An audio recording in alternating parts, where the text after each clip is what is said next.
I think about being an underdog. I think of experience, I think of our workplace, but really, if you think about everyone experiences part of life as an underdog. Even if you're in your most successful point of life right now, there's constantly someone trying to replace that position. Someone's always trying to bring you down. And that's the world we live in. So, looking at David, I'm thinking, David was a man after God's own heart. Yeah. And how could he be an underdog? Why is he even in this series? And the Lord really stretched me as I was preparing for this message. So I'm kind of excited, to see how it turns out and affects everyone. If it has as much bearing on everyone else as it did me. So, but before we dive into the scripture, I do want to pray. And one announcement real quick before I get started. Today is Baptism Sunday. So we got the pool set up. It's not the jacuzzi for everyone to chill out and relax in after church. It is it's the baptism set up for a couple individuals that have decided to take that step in their faith and their walk with Jesus. So we encourage everyone to, after we're done this morning, to step outside and to take part in that time with us. So, all right, cool. Let's go to the Lord in prayer, and then we'll dive into the scriptures.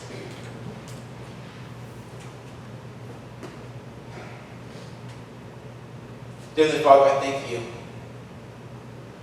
for loving us in ways that we don't deserve to be loved.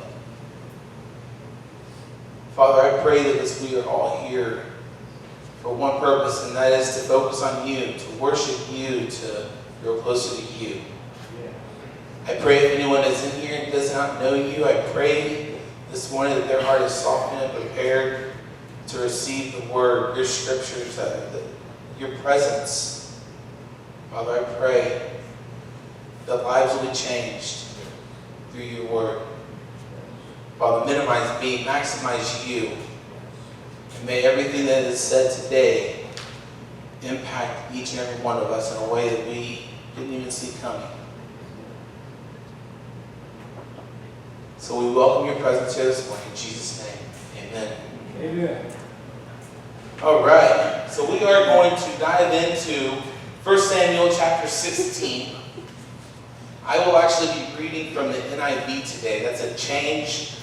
Most of the time we're in ESV, and I went ahead and went with NIV today. Not much difference, but just wanted to let you know if you're reading out of ESV and it's something, the words are off or different, ones you know why. So, but all right, 1 Samuel chapter 16.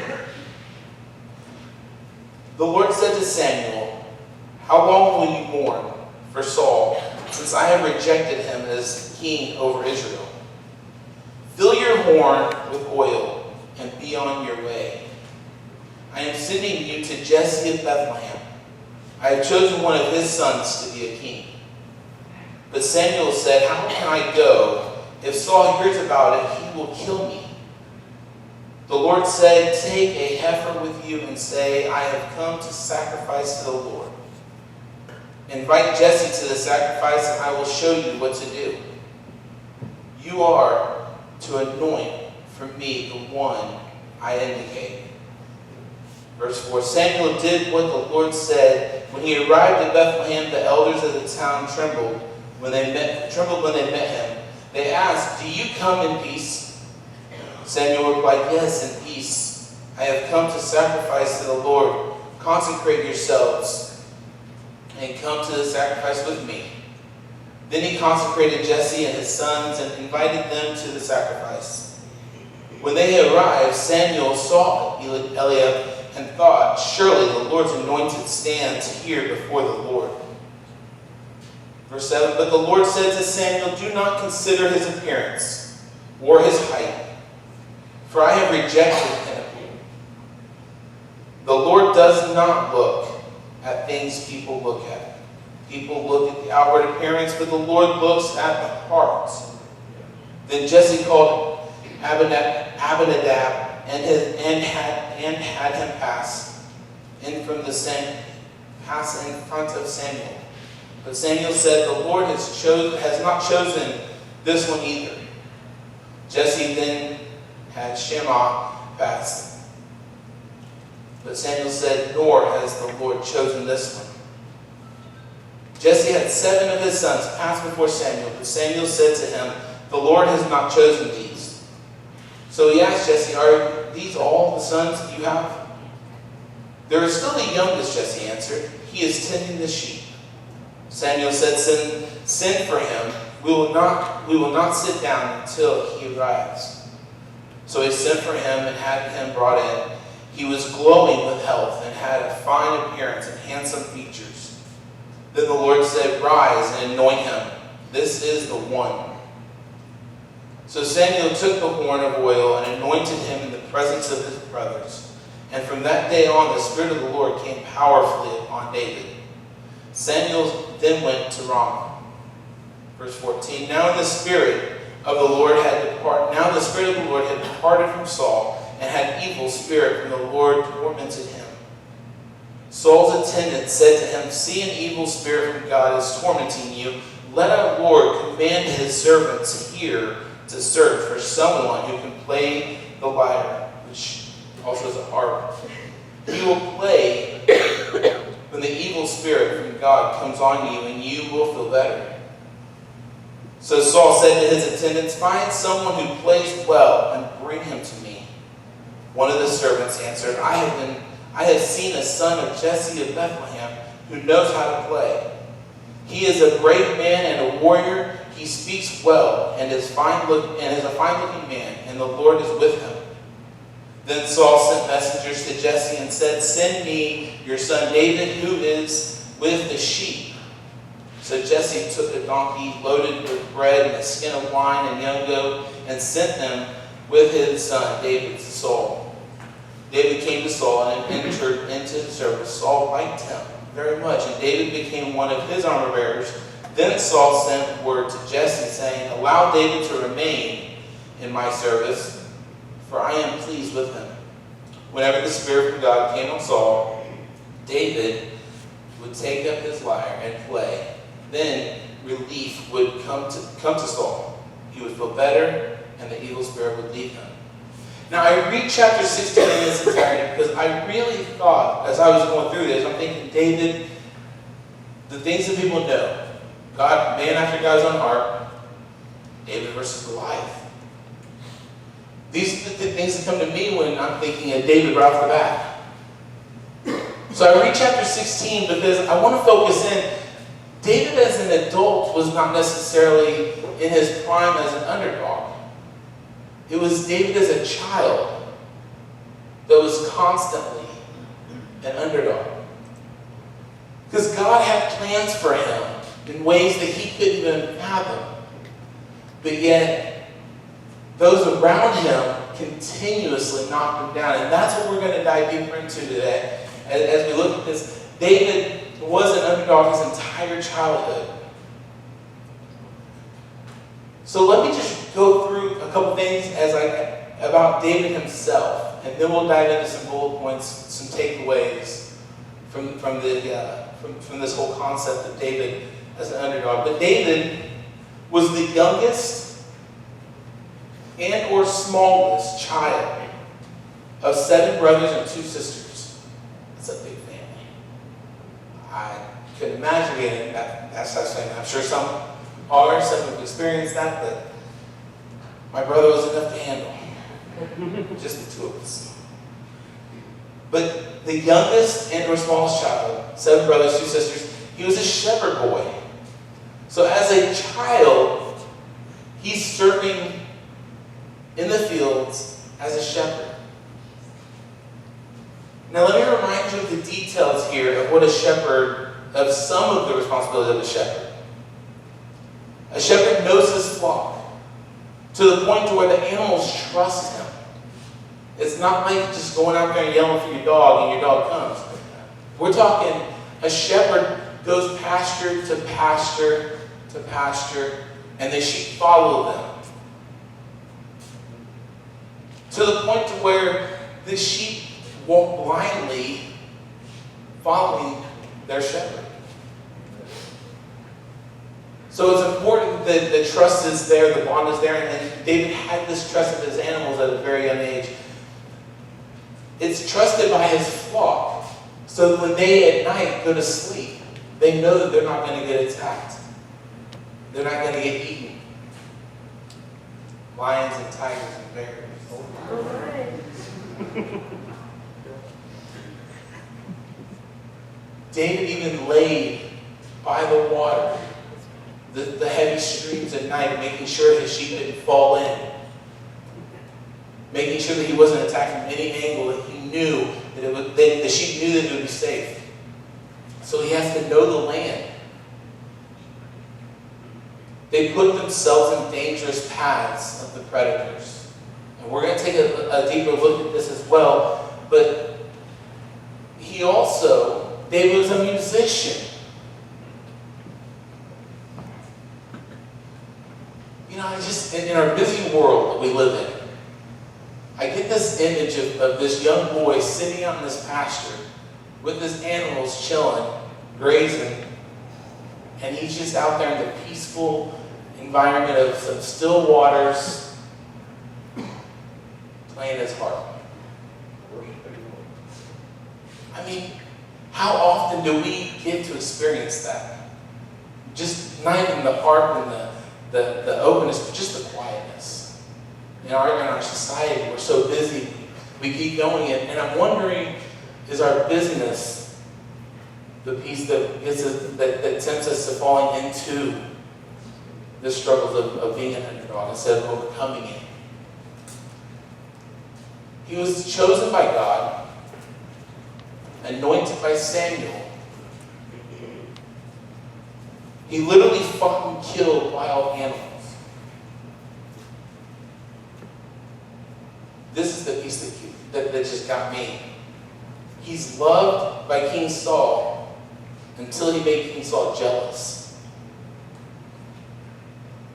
And he defied the odds time and time again against the Philistines. See, we just know about David versus Goliath. But we fail to think about the times that he actually went and fought the Philistines after he defeated Goliath. That was just the first of many wars that he had with them. So if you're taking notes, his family size was in verse 11 when they lined them up and one by one walked before Samuel. Nope, that's not it. Nope, he's not it. Nope, he's not it.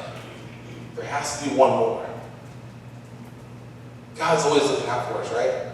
So that's in verse 11. A shepherd boy discusses this in verse 11, obviously, that he was out with the sheep, but also down in verse 19,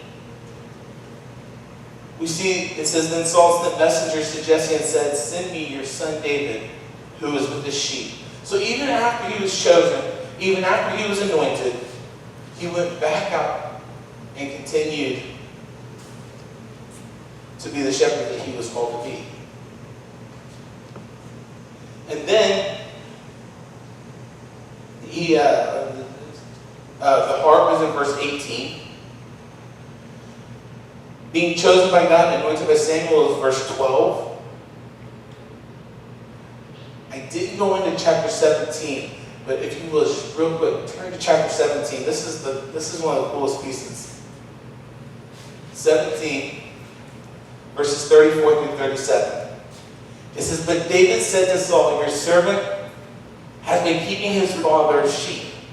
When a lion or a bear came and carried off his sheep from the flock, I went after it, struck it, and rescued the sheep from its mouth.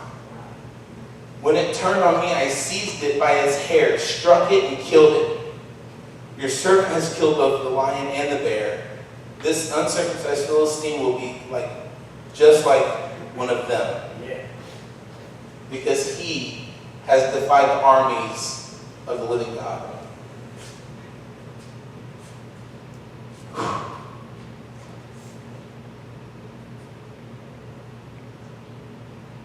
So then chapter 18, verse 27, one more, and this is where he defied the odds time and time again. 18 verse 27 says, David took his men with him and went out and killed 200 Philistines and brought back their foreskins. They counted out the full number to the king so that David might become the king's son-in-law. Did you catch that? Yeah, come on. So not only did David do all of these things, he defied out, he went and killed the Philistines, more Philistines than it was requested, because it was only told to do 100. He got 200. And he brought them back, and then ends up marrying Saul's youngest daughter. The one that's jealous of him. The one that was ultimately trying to kill him in the end. And I'm telling the end of the story, because we're going to go back through this and really break down the things that he really overcame and what we have to learn from this. So, understand, David just kept circling this thing. No matter how big of an underdog he was, no matter how bad people wanted him dead, no matter how bad people envied what he had and really just tried to bump him out of the way, including his brothers. His brothers thought they should be the one that was anointed. So it just continued on and on his entire childhood. So, verse 7, okay? Verse 7. It's a hard thing. God is not concerned with our outward appearance. Yes. Okay, verse 7. Again, chapter 16, verse 7.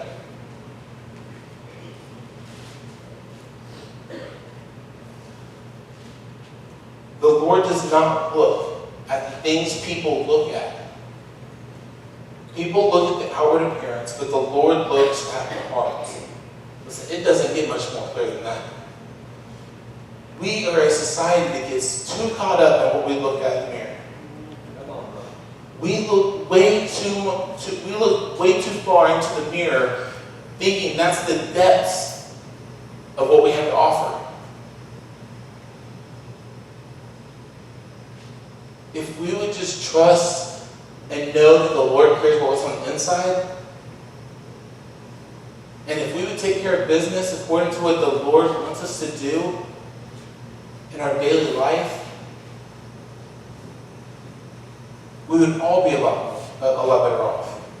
We wouldn't necessarily need to have all of this anger and envy and jealousy built up. I believe that we would be a society with a lot more peace and joy. Because we're not seeing joy in there either. Because joy is going to come from the heart.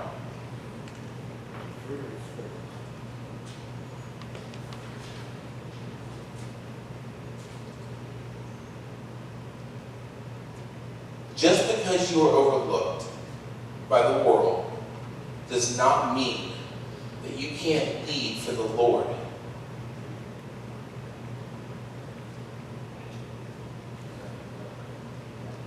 The Lord knows what He wants. The Lord's going to put you where He wants you if you're willing to let Him put you there. If you don't fight against what the Lord's calling you to do, He's going to put you in place. Even if you're not physically present, He will bring you to that point in life. He will bring you to the party, so to speak, if you're obedient and willing to listen. Samuel looked at every one of the brothers. Samuel didn't have a clue that David even existed. Are you sure? So he asked Jesse, are these all the sons you have? He knew there had to be one more. He knew. Because God had made it very clear. There is still the youngest, Jesse answered. He is tending the sheep. So we don't need to worry about, there again, we don't need to worry about knowing everything, being everywhere. Isn't that a lot what social media is doing to us? We think we have to be up and up on everything. We have to know the latest and greatest stories of all of our friends, where everyone's at, keeping tabs on who's going where and who's doing what.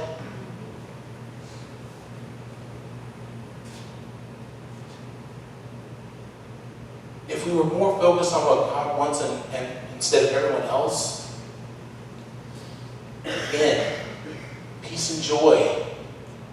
It doesn't matter if we're the underdog. God's got us. Amen.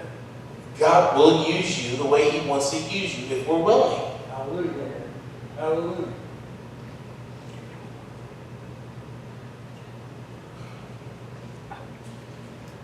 How about this?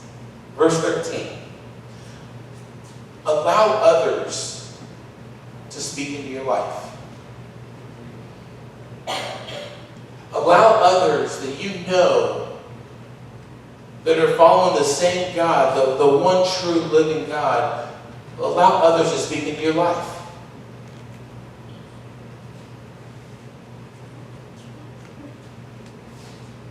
Verse 13. The Lord said, rise and anoint him. This is the one.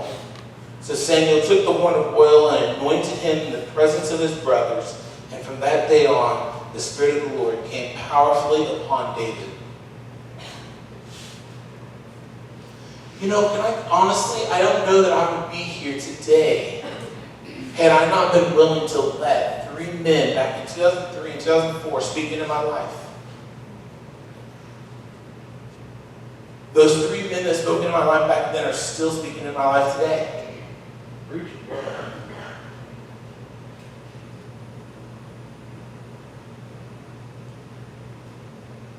So often we think we have to have the answers.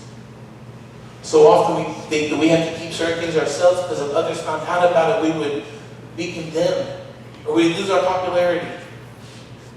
We're already underdogs. We're already missing the mark on ourselves. But I have those 3 men that I can call and talk to. I can be very transparent with. I can tell them my struggles.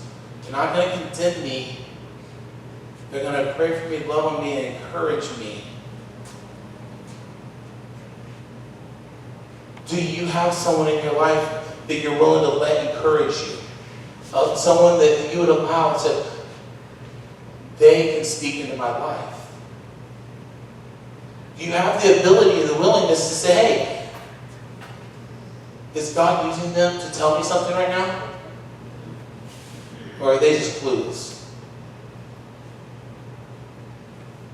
Come on now, you know if someone walked in that door and said, stand up, we're going to anoint you.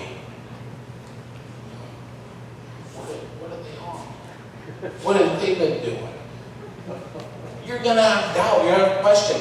But do you have the willingness to at least say, okay, is this God? Amen. Could God be talking through the situation? How is God using people in your life right now? You know, I've worked with students for years. I've told every one of them that I've ever worked with, you're being influenced or you're influencing others, but influence is always taking place. So if you're being influenced by those around you, are they being good with the Lord? Could there be a Samuel in your life?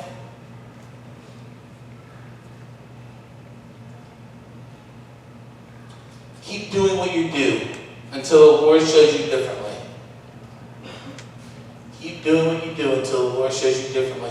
This is hard for me because this takes patience.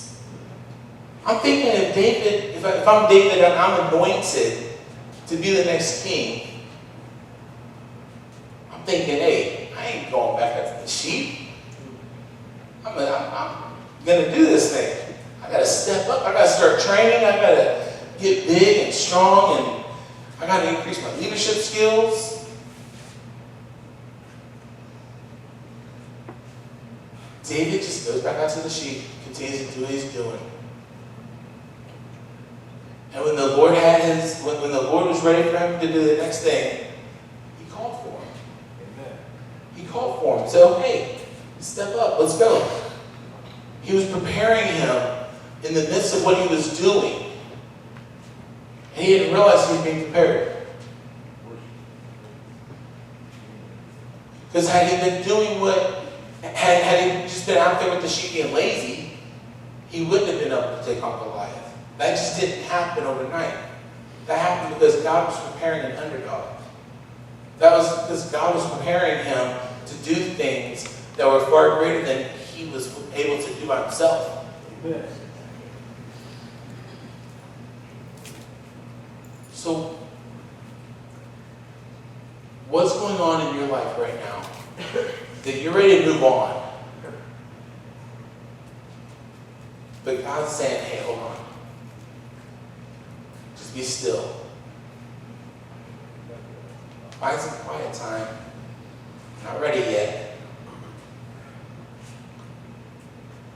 It's the hardest stage of, for me, it's the hardest stage of life.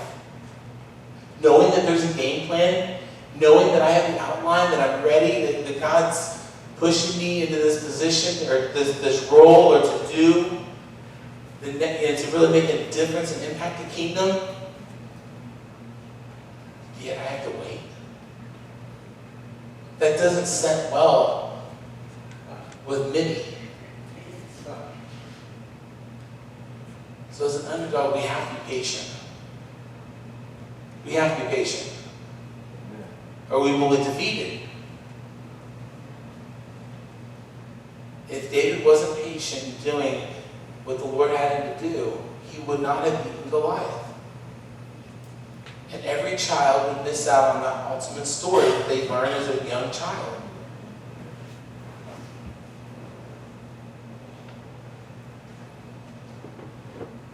But the depths of David is so much more than Goliath. That was almost like the end of the first movie. Like, David had several movies out there, like David 1, David 2, David 3. Like, that was like the end of the first movie, and no one looked at the beginning. No one watched the first half of the movie. They just went straight to the end. And we think, hey, I can take on Goliath. I don't need to be patient. I don't need to practice. I don't need to take on anything to get stronger and smarter. Do I need to be anointed? That was God's presence. That was God coming over him. Since that point, since David got anointed, that is the moment that the Lord was with David from that point on. So had David not been anointed by Samuel, the preparation would have never transpired to Goliath. And I think as underdogs, I think as followers of Jesus in today's society, I think we constantly try to jump to the end.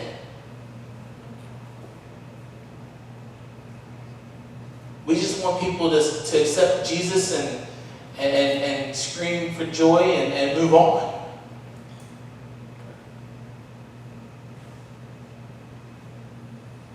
But there's this piece of being a follower of Jesus that it's the quiet time. It's the reading of his scriptures. It's getting to know him. It's the depths of the relationship, the most intimate relationship that we can have. And we want to skip all of that just because we have a ticket to heaven. We want to bring everyone else to heaven with us. But we're missing the relationship. We're missing the peace that people are looking for in our lives. Good word, brother. Preach.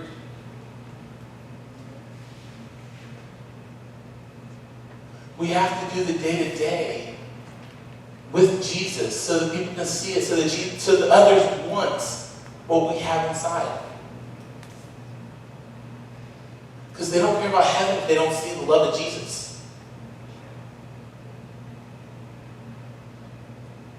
What's the point of all of that? So just like David got anointed, went back to the sheep, served Saul, even though Saul was the one that was ultimately he was replacing. He brought the Spirit into Saul after Saul had already had his house with the Lord. Obedience. I think if an underdog is obedient, the Lord would use that underdog in life. Because God defines our success, not the world. God defines our success, not the world. Amen. Because if we're out there looking for success in day-to-day life at our workplace, school, neighborhoods, if that's where we're looking for success and affirmation, we're on a dead-end road.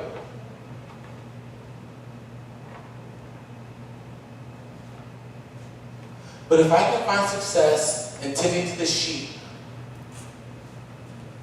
or playing a harp for someone that doesn't know the Lord at this point, someone that's walked, someone that's clearly on the outs and has not got the blessings of the Lord. David was serving whether he knew the Lord or not, because he was bringing the Spirit of the Lord with him. That's right. And that's ultimately what Saul came to see. When we look at chapter 18, we see Saul basically saying, wait, he's married my daughter, he's killing these Philistines, the Lord is with him. There's nothing else I can do. Because David captures a victory for the Lord. David didn't capture the victory over Goliath. He did it for the Lord. The Lord won that victory. David's claiming all of these things in life for the Lord. Not once in these passages does David take credit for anything that he does. Nothing. I guess I'm in the flesh, but it's on a regular where it's like, hey, I did this. I just did that. Man, thank God that was done. We have to give credit where credit is due. So God defines success, not the world. God is not looking for the obvious. God is not looking for the obvious choice. He's looking for you. He's not looking for the obvious choice.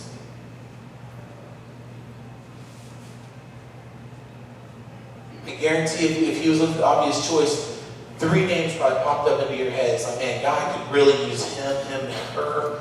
They are like leaders. They kill it in the business field. They're killing it at school. They're the best. God's not always looking for who we think he's looking for.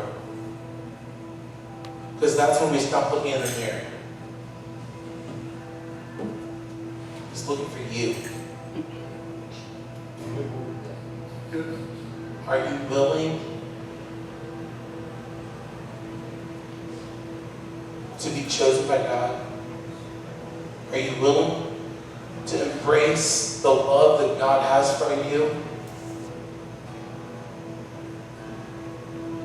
Are you willing to truly dive into the most intimate relationship that you could possibly fathom? Far more than family, far more than your spouse, far more than boyfriend, girlfriend, or any other relationship that you can find on earth. He wants to know you, and he wants you to know him.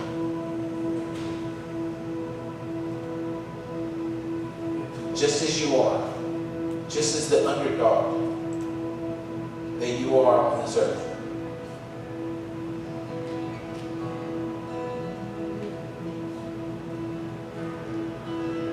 I'm going to open the altar. If you guys want to come forward and pray. If you want someone to pray with you, I'm here. Jordan's in here. We'll be glad to pray with you. If you want to just take a knee right there by your chair, or just put your head down, do it. Listen, this is between you and the Lord, not the person next to you, not your neighbor or boss, or what others may think when we leave this place. Because that's where the relationship really takes place in day-to-day life.